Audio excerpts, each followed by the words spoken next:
Welcome 7th class. Today we start our second chapter. This chapter is your using the Excel as database.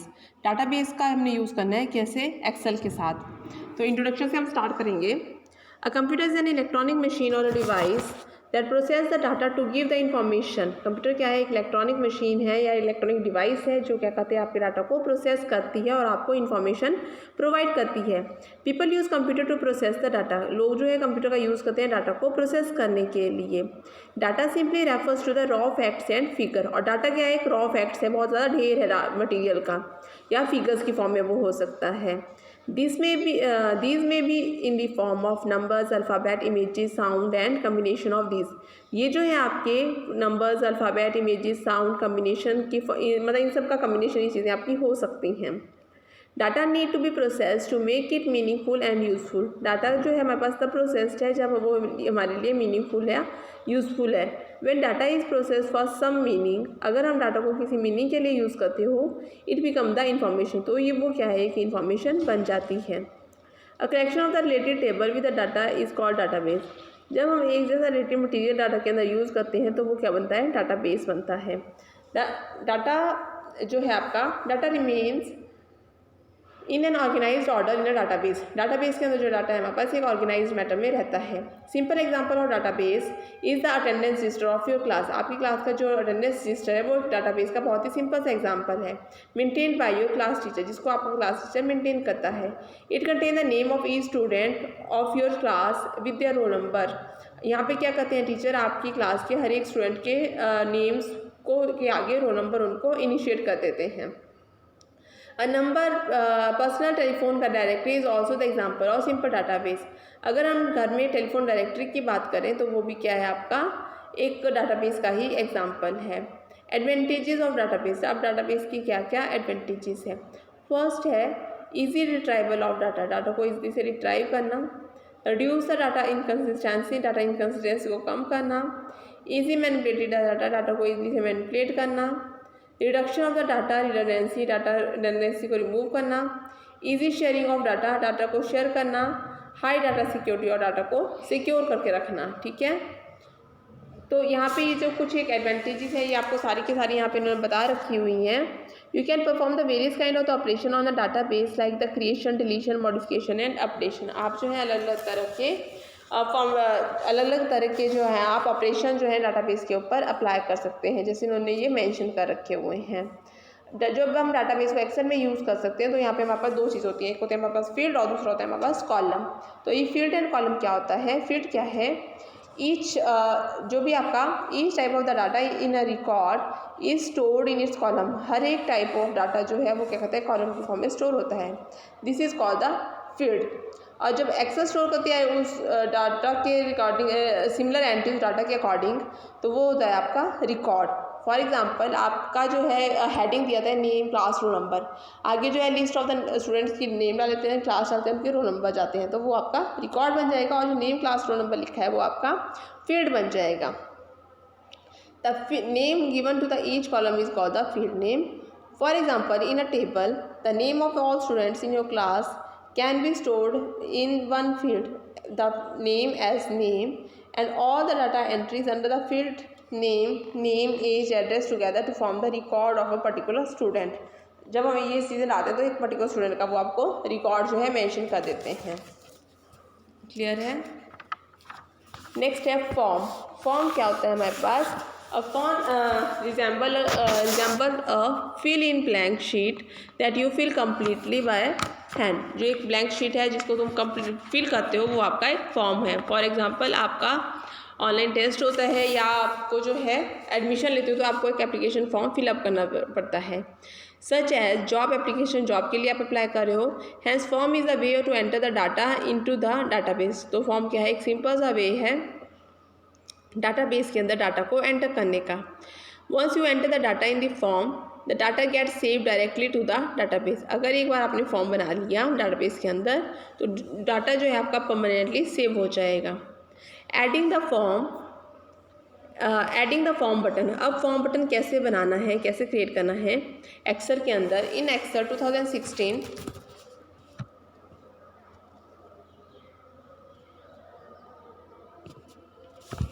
In Excel 2016 form option is the hidden by default. Form option क्या है, by default hidden होता है। You can add the form button in the quick access tool bar. तो आप क्या करोगे, quick access tool बार में जाके उस फॉर्म बटन को फॉलो करोगे और ये जो स्टेप्स यहाँ पे दिए हैं ये स्टेप्स आपने फॉलो करने हैं। जो आपका ब्लैक जो आपका बोर्ड करके दिया हुआ है उस पर तुमने क्लिक करना है। फाइल पे जाना है, देन ऑप्शन पे, देन एक्सेल ऑप्शन पे, उसके बाद क्विक एक्सेस टूल बार पे जाना है। देन आफ्टर आपने क्या करना है, command not on the ribbon, अगर वहाँ पे नहीं है तो आपने क्या करना है, कमांड को चूज़ करना है। फिर आपने फॉर्म पे करना है, देन आफ्टर आपने ऐड पे करना है। ऐड पे करके आप फॉर्म का नाम डालोगे, then click okay and get the, तो आपका जो फॉर्म है वो आपको डिस्प्ले हो जाएगा आपका क्विक एक्सेस टूल बार के अंदर। Next one is your adding the new record. अगर आपने फॉर्म के अंदर कोई नया रिकॉर्ड करना है तो उसके लिए आपको ये जो गिवन स्टेप्स हैं इनको फॉलो करना है। तो फर्स्ट स्टेप क्या रहेगा आपका, select any cell from the Excel table. कोई भी सेल जो आपने एक्सेल टेबल से चूज़ कर लेना है। उसके बाद फॉर्म बटन पे जाना है, फिर again quick access tool bar पे, देन शीट डायलॉग बॉक्स पे जाना है। उसके बाद आप क्या करोगे, click the new button, new button पे क्लिक करना है, देन एंटर की प्रेस करनी है, अगेन न्यू बटन पे क्लिक करना है और लास्ट पे आपने क्या करना है, क्लोज कर देना है। तो ये कुछ एक स्टेप्स हैं जब आपने नया फॉर्म क्रिएट करना है। अब जो नेक्स्ट आता है हमारे पास, सर्चिंग अ रिकॉर्ड। अगर मैंने फॉर्म बना रखा हुआ है और मेरे को नया रिकॉर्ड उसमें से फाइंड आउट करना है तो मुझे क्या करना है, तो उसके लिए भी आपको स्टेप्स दिए हुए हैं। अगर आपके पास बेटा देखो घर में विंडोज 16 MS ऑफिस 16 पड़ा हुआ है तो ये चीज़ आप प्रैक्टिकली कर सकते हो, अदरवाइज इन स्टेप्स को आप लर्न करोगे जो क्वेश्चन आंसर में हमारे पास आएंगे। सर्चिंग का रिकॉर्ड, अब जब रिकॉर्ड को सर्च करना है तो उसके लिए पहले हमने सबसे पहले फॉर्म पे जाना है, देन क्राइटेरिया पे जाएंगे, फिर शीट पे जाएंगे, देन आप क्या करोगे, जो आपको फॉर्म चाहिए उसका नाम डालोगे, देन प्रेस आपने एंटर कर देना है। तो वो फॉर्म आपको व्यू हो जाएगा जैसे सामने पिक्चर में आपको दिखाई दे रहा है। नेक्स्ट है फॉर्म को डिलीट करना। अगर कोई फॉर्म क्रिएट हो रखा है, तुम्हें नहीं लगता कि वो तुम्हारे काम का है, तो तुम उसको डिलीट कर सकते हो। डिलीट करने के लिए सेम स्टेप्स रहेंगे। अगेन फॉर्म पे जाओगे, then find the previous and next, previous पे क्लिक करोगे और नेक्स्ट पे करोगे। जब आपको मिल जाएगा तो आप उस पे कर्सर को रख के डिलीट बटन पे जाओगे और ओके को प्रेस करोगे या एंटर प्रेस करोगे। क्लियर है। नेक्स्ट आ जाएगा आपका सॉर्टिंग द डाटा। डाटा को सॉर्ट करना। सॉर्टिंग मीन्स क्या होता है, सॉर्टिंग मीन्स होता है डाटा को अरेंज करना, आइदर इन असेंडिंग ऑर्डर और इन डिसेंडिंग ऑर्डर। वो आपकी चॉइस है कि आपको असेंडिंग ऑर्डर में डाटा को रखना है या डिसेंडिंग ऑर्डर में रखना है। अब इसके भी आपको स्टेप्स है। ये जो पूरा चैप्टर है, ये पूरा चैप्टर वैसे प्रैक्टिकल बेस्ड है, तो अगर आपके पास अवेलेबल है घर पे MS ऑफिस 16 अवेलेबल है तो आप इस चीज़ को प्रैक्टिकली कर सकते हो। अदरवाइज जो भी आपके पास सिस्टम पे विंडो पड़ी हुई है आप उस पर भी इस चीज़ को कर लेना, ठीक है। उसके स्टेप थोड़े से डिफरेंट रहेंगे, बाकी आपको ये चीज़ें मिल जाएंगी सब उसमें। To sort the data. Data को सॉर्ट करने के लिए आपने क्या करना है, सबसे पहले आपने MS एक्सेल पे एक शीट बनानी है। उसके बाद आपने इस शीट को सिलेक्ट कर देना है। उसके जो कॉलम्स हैं वो सिलेक्ट करने हैं, जैसे इन्होंने किया A2 से लेके D9 तक, आपको पिक्चर में भी दिखाई दे रहे हैं। आप अगर यहाँ पे आपको नहीं क्लियर दिख रहा है तो आप क्या करोगे, अपनी बुक से इस चीज़ को चेक कर सकते हो। Now from the sort and filter group, अब आप क्या करोगे, सॉर्ट एंड फिल्टर ग्रुप में जाओगे। देखो आपको कर्सर के थ्रू जो है यहाँ पे पिक्चर में बता रखा है कि कहाँ पे आपको थर्ड स्टेप मिलेगा, तो आप यहाँ से देख के इस पर क्लिक करोगे, फिर सॉर्ट करोगे, click the A to Z। अगर आपको असेंडिंग में चाहिए तो आप A to Z करोगे, अगर आपको डिसेंडिंग में चाहिए तो आप Z to A करोगे। क्लियर है। नेक्स्ट जो आपके पास टॉपिक है वो है आपका sort data based on the several criteria, जिसके अंदर तुम नंबर ऑफ क्राइटेरिया लगाना चाह रही हो तो था सिंपल अरेंजिंग के लिए। बट अगर आप नंबर ऑफ क्राइटेरिया उसमें डालना चाह रहे हो सॉर्टिंग के लिए तो आपको कौन से स्टेप आपको फॉलो करने हैं। फर्स्ट है आपका create the worksheet and select the cell. Worksheet को क्रिएट करो और सेल को सेलेक्ट करो। फॉर एग्जांपल A2 से D9 तक। Click the data tab on the ribbon. अब आपने क्या करना है, डाटा टैब पे क्लिक करना है जो कि रिबन में है। From the sort and filter group, sort and filter group में से click sort command, sort command को चूज़ करना है। तो सॉर्ट डायलॉग बॉक्स अपीयर और आपका जो है सॉर्ट डायलॉग बॉक्स आ जाएगा। Now specify the condition based on which you want your data to be stored. अब आपने क्या करना है, वो कंडीशन स्पेसिफाई करनी है जहाँ पे आपका डाटा सॉर्ट हो रहा है। जैसे आपने जो है आइटम को सॉर्ट किया, आइटम के थ्रू किया, सेल वैल्यू के थ्रू किया या ऑर्डर के थ्रू किया, ये आपकी चॉइस है। ठीक है, अब देखो जो पीछे वाला था वहाँ पे हमने मेंशन नहीं किया था कि हमें सॉर्टिंग करना है, पर किस वे से सॉर्टिंग करना है। यहाँ पे हमारी चॉइस है कि हमने किस चीज़ को सॉर्ट करना है, वैसे हम यहाँ पे कर सकते हैं। वो चीज़ आप सेलेक्ट करोगे, देन आप क्या करोगे, ओके पे प्रेस कर दोगे। सिमिलरली नेक्स्ट आपको दिया हुआ है sorting the multi level sorting. Multi level sorting बता रखी हुई है आपके यहाँ पे। नेक्स्ट आपका है फिल्टरिंग द डाटा, डाटा को फिल्टर करना। तो उसके भी आपके देखो बेटा स्टेप्स दिए रखे हैं, आपको ये स्टेप्स फिलअप करके उस डाटा को फिल्टर करना है। अब आपके दो तरह के फिल्टर हैं आपके यहाँ पे, कस्टम फिल्टर दिया हुआ है और आपका सब टोटल दिया हुआ है। कस्टम फिल्टर और फिल्टर आपका फिल्टर मीन्स आपका कंबाइंड फिल्टर, पूरा का पूरा फिल्टर करना है। कस्टम फिल्टर मीन्स आपको कुछ एक चीज़ें फिल्टर करनी है, कुछ एक चीज़ें चूज़ करके फिल्टर करनी है। सेम आपने स्टेप्स को फॉलो करना है। नेक्स्ट आएगा आपका यूजिंग द सब टोटल। अब सब टोटल क्या है, सब टोटल का देख लीजिए, आपको पिक्चर में जो आपको आ रहा है फिल्टरिंग डाटा आ रहा है ना, उसका दिए हो गया। अब आपका नेक्स्ट आ गया subtotal. Okay, subtotal feature in the Excel help to the statical functions, जिसके अंदर आपको जो नंबर ऑफ फंक्शन को अप्लाई कर सकते हो। कौन से फंक्शन आगे, फंक्शन में जो आप मैथ्स की कैलकुलेशन करते हो, like addition, subtraction, average, count, max, mean, ठीक है, वो चीज़ें करते हो। प्रोडक्ट का मतलब है यहाँ पे मल्टीप्लिकेशन से, ये चीज़ें तुम मैथ्स में करते हो। जब यही चीज़ें तुमने कंप्यूटर में करनी है तो वहाँ पे आप इनको फंक्शंस कहते हो, ठीक है, ना कि मैथ्स बोलते हो बट फंक्शंस कहते हो। On the group of the data repetitively in one column, this helps you manage analysis, the extract specific information from the data. Let us understand the significance of using subtotal by following these steps. अब हमने किस तरह से सब total निकालना है, तो वो चीज़ें हम यहाँ से सॉर्ट आउट करेंगे, यहाँ से हम चेक करेंगे। ठीक है, तो ये आपको स्टेप्स दे रखे हुए हैं, इन स्टेप्स को आपने फॉलो करना है। फॉर एग्जाम्पल, आप एक एग्जाम्पल हम यहाँ पे लेते हैं। इन्होंने कहा है कि enter the data as shown, जो आपको डाटा दिख रहा है उसको तुम एंटर कर दीजिए। ये जो आपको पिक्चर दिख रही है सब टोटल जहाँ पे लिखा हुआ है, from the outline group the sub total dialogues appear. फिर आप क्या करोगे, आउटलाइन ग्रुप से सब टोटल डायलॉग बॉक्स को निकालोगे। Select the month at each changes in the drop down list. अब आपने मंथ को सिलेक्ट करना है। Select sum function from the use function, फिर आपने सम करना है किसके हेल्प से, यूज फंक्शन के हेल्प से। Then number of the repair serving check box from add subtotal to a drop down list. ठीक है, अब आपने जो जो चेंजेस उसके अंदर करने हैं वो चेंजेस आप यहाँ पे कर सकते हो। यहाँ पे आप जो है इसको रिप्लेस भी कर सकते हो कि किसकी पोजीशन आगे पीछे भी आप कर सकते हो। तो आप रिप्लेस करंट सब टोटल का यूज़ करोगे और लास्ट में आपने ओके पे क्लिक कर देना है। क्लियर है।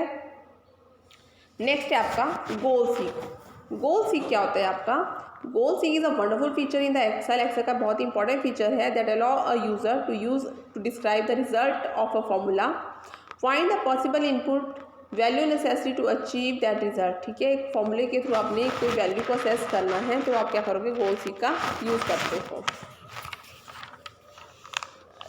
एग्जाम्पल दिया हुआ है इन्होंने गोल सीक का, आपको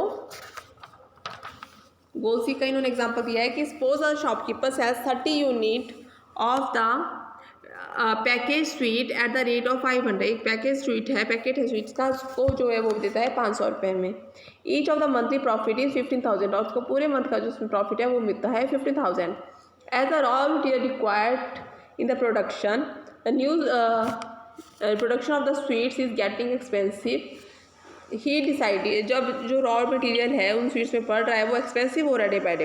ही decided to make the monthly profit of 20,000। तो वो क्या कर रहा है, उससे उसको जो है मंथली प्रॉफिट कितना हो रहा है, 20,000 हो रहा है।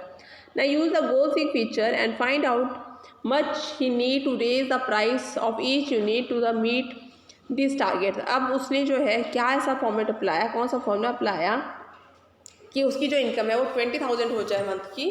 तो उसके लिए जो उसने स्टेप्स फॉलो किए वो देखिए कि उसने किस चीज़ के चार्जेस बढ़ा के, पहले तो 500 में दे रहा था तो उसने किस तरह से चार्जेस बढ़ा दिए।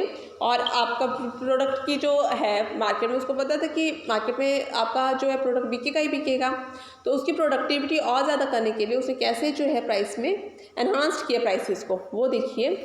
सबसे पहले है create the worksheet shown and type the product B1 to B2। ठीक है, ऐसी शीट बनाइए और प्रोडक्ट देखिए B1 से B2 तक।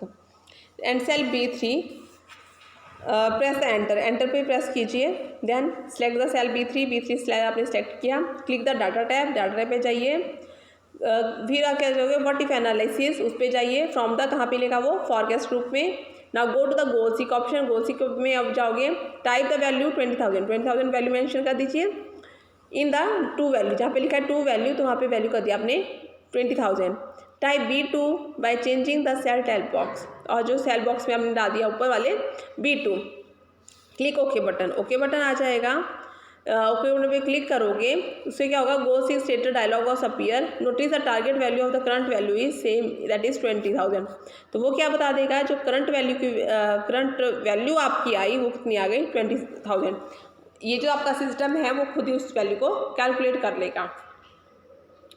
क्लिक ओके बटन पे आपने क्लिक करना है, ठीक है। तो इस तरह से जो आपके ये शॉपकीपर वाले होते हैं ना, तो आपके जो प्राइसेस बढ़ जाते हैं, जैसे अब दिवाली आ रही है तो आपके बहुत सी चीज़ों के रेट हाई हो जाएंगे, कम हो जाएंगे, तो इस तरह से वो आपके हाई रेट्स को हाई और कम कर देते हैं और कहते हैं कि जी बिल ऐसा ही है। ये देखिए नेक्स्ट जो आता है हमारे पास, वो है हमारे पास ग्रुपिंग द वर्कशीट को कैसे ग्रुप करना है। तो आपने ये स्टेप्स यहाँ पे देख लेने हैं, ठीक है। इन स्टेप्स को ही आपने वर्कशीट को ग्रुप करने के लिए अपने जो अगर तुम प्रैक्टिकल करोगे तो ये चीज़ तुमने फॉलो करनी है, अदरवाइज हम इस टॉपिक को नहीं करेंगे, क्योंकि इस टॉपिक में हम क्वेश्चन आंसर वही लर्न करेंगे जो थ्योरेटिकल है, क्योंकि प्रैक्टिकल मैं तुम्हें नहीं करवा पा रही हूँ। अगर स्कूल खुलते हैं तो वेल एंड गुड, अदरवाइज ये प्रैक्टिकल पोर्शन आपको खुद ही घर पे करना होगा। क्लियर है। जो मैंने पीछे वाले आपको बताया ये बहुत ही सिंपल से थे, इन बाकी चीज़ें जो है आप ट्राई कर लेना अगर पॉसिबल होगी। नाउ अब आप आ जाइए, अब जो आप आ जाइए लास्ट में देखिए आपका जो है कंसोलिडेटिंग डाटा है, डाटा को कंसोलिडेट करना। तो इसमें मीन्स क्या है कि पूरे के पूरे डाटा को हमने समराइज करना है फॉर अ मल्टीपल वर्कशीट के लिए इनटू वन वर्कशीट से, यहाँ एक मास्टर वन वर्कशीट जो फर्स्ट वर्कशीट होगी उसको मास्टर वर्कशीट बोलेंगे, उसके बाद बाकी सारी वर्कशीट को हमने कंसोलिडेट करना है। तो कंसोलिडेट वर्कशीट कैन बी, जो कंसोलिडेट वर्कशीट है आपकी वो कैसे आ जाएंगी, आपकी कंसोलिडेटेड जो वर्कशीट है वो आपकी यहाँ पे शो जाएंगी। The consolidated worksheet can be in the same workbook, वो आपकी एक ही वर्कबुक के अंदर शो होंगी। आप देखते हो जब भी आप एक्सेल की फाइल खोलते हो तो वहाँ पे आपको शीट 1, शीट 2, शीट 3 दिखाई देती है। तो कंसोलिडेटेड वर्कशीट में आपकी नंबर ऑफ शीट्स आ जाएंगी। और can be in other workbook, अगर तुमने कोई और शीट बनानी है, ठीक है, कोई और वर्क बनानी है तो वहाँ पे आपको सेपरेट वर्कशीट शो होंगी। ये तुम एक्सेल की फाइल ओपन करके देखना, जनरल अपने सिस्टम पर जो भी सिस्टम आपके पास अवेलेबल है वहाँ पे, चाहे आपका जो ऑपरेटिंग सिस्टम नहीं बट आपका जो MS ऑफिस है कोई भी वर्जन अवेलेबल है, चाहे 7 वर्जन है, तो आप चेक करके देखना उस पर कि आपके जो है सिस्टम पे बाय डिफ़ॉल्ट जो है वर्कशीट MS एक्सेल में शीट 1, शीट 2, शीट 3 दिखाई देती है। तो इन तीनों का जो कम्बिनेशन है या नंबर ऑफ शीट्स का कम्बिनेशन आपकी वर्कबुक होती है। तो कंसोलिडेटेड डाटा में हम क्या करते हैं, उन सारी शीट्स को इकट्ठा करते हैं। तो इसका जो प्रैक्टिकल है, अगर स्कूल खोलते हैं तो मैं इनके प्रैक्टिकल आपको करवाऊंगी बच्चे, अदरवाइज इन स्टेप्स को फॉलो करके आप इनके प्रैक्टिकल खुद ही ट्राई करना घर पे। Okay, thank you class. कल हम इस क्लास के क्वेश्चन आंसर करेंगे, आप वीडियो को ध्यान से सुनोगे। Thank you class.